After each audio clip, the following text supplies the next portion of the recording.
mais importantes o aspecto analógico e não verbal, ou seja, quando nós estamos trabalhando conosco mesmo, com outras pessoas, é muito importante a gente se dar conta, não só da técnica que a gente está procurando seguir, e geralmente as pessoas dizem que no practitioner a gente tem que ser mais simples. Eu gosto de elevar o nível da aprendizagem, vocês me desculpem, mas eu vou pedir licença para eu elevar o nível e dar para vocês a coisa num nível bem bacana mesmo. Eu acho que vocês já têm que se posicionar como profissionais.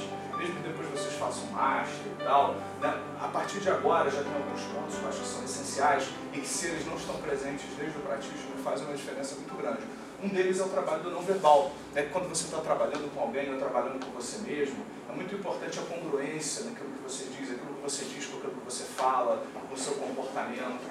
Você sabe que 50 e tantos por cento do poder da comunicação está no não verbal. Então é importante que a gente trabalhe o aspecto não verbal da comunicação. Quando você quer que uma pessoa mude, quando você quer trabalhar com uma pessoa, você junto no não verbal, intencionalmente ali, estando junto com a pessoa, em rapport com a pessoa, isso faz uma diferença muito grande. É diferente de você ler a técnica que está escrita no papel. A técnica no papel é a coisa mais fácil do mundo. É só ler esse livro que é bem bacana, que vocês têm, eu tenho também, do Gilson e outros, mas isso é uma parte da história. A outra parte é aquilo que o Robert Dilts, que é um dos grandes desenvolvedores da PNL, chama de presença. O Bandler também trabalha isso, o John Wheeler também trabalha isso de outra maneira. Né? É você estar ali com a pessoa, é você estar junto com a pessoa no processo, você estar dançando junto com a pessoa para um processo de mudança. Eu acho que isso faz toda uma diferença e é bem diferente de você ler a técnica. Algumas pessoas dizem assim, basta seguir a técnica que a técnica muda a pessoa sozinha. Mais ou menos. Tá? Existe uma diferença muito grande entre a pessoa que de vez em quando consegue aplicar a PNL e a pessoa que consegue aplicar a PNL e causar algum efeito na pessoa, algum, 100% das vezes. É aquela pessoa que é congruente naquilo que ela está fazendo. Isso também é uma forma de enquadramento. Como você enquadra aquele momento que você está com a pessoa, aquela forma como você está com a pessoa. É um enquadramento especial. Se você está simplesmente ali, apenas seguindo um roteiro, é diferente de você estar ali com a pessoa. Você não verbalmente está dizendo para a pessoa, eu estou com você. Nós estamos juntos nesse processo.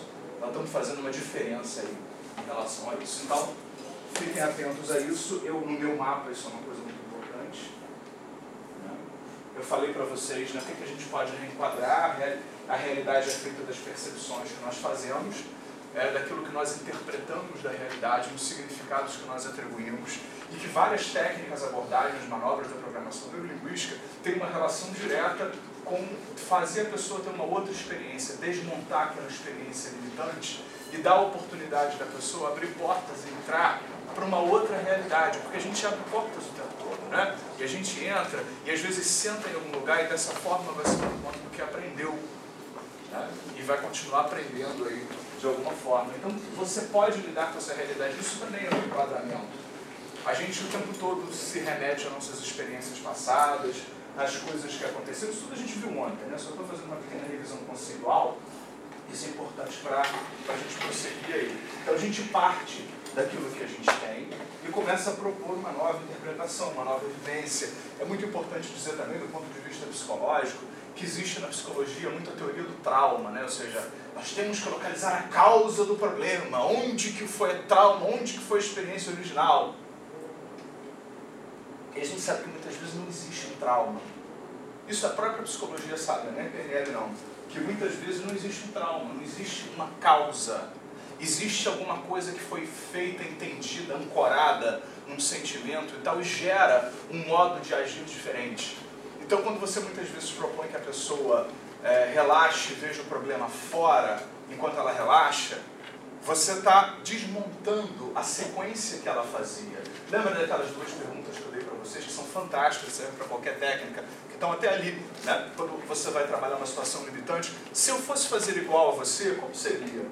O ato da pessoa resgatar esse processo, ela já está reenquadrando de outra maneira.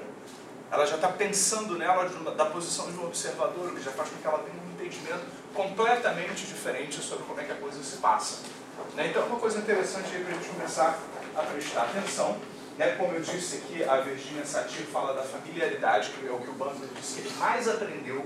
A coisa mais importante que ele aprendeu ao desenvolver a PNL foi isso. É o princípio da familiaridade. Que as pessoas preferem, Virginia Satir dizia para ele, Bandler, as pessoas preferem morrer muitas vezes do que mudar. Porque elas preferem ficar com o que é familiar, inconscientemente. E lembre-se que é coisa do consciente e do inconsciente. O que é o inconsciente? É todo um processamento que a gente ainda não se deu conta que está acontecendo. E na medida que a gente vai ficando consciente, a gente tem a oportunidade de fazer uma comunicação entre isso que a gente sabe e isso que a gente vai aprendendo. É uma troca dinâmica, não é um consciente parado ou um inconsciente parado. Não é um depositório de objetos, como dizia a psicanálise newtoniana. É um processo quântico, energético, mutável, que o tempo todo vai se desenvolvendo. Mas, no entanto, as pessoas ainda tendem a ficar com o comportamento antigo. Tanto que a maioria das pessoas, como a gente comentou ontem, sabe o que precisa fazer, sabe quais são os seus problemas, muitas vezes até sabe qual é a causa, dizem detalhadamente aquilo que precisam fazer para mudar, mas não mudam. Por quê? Porque ainda estão muito dentro da familiaridade.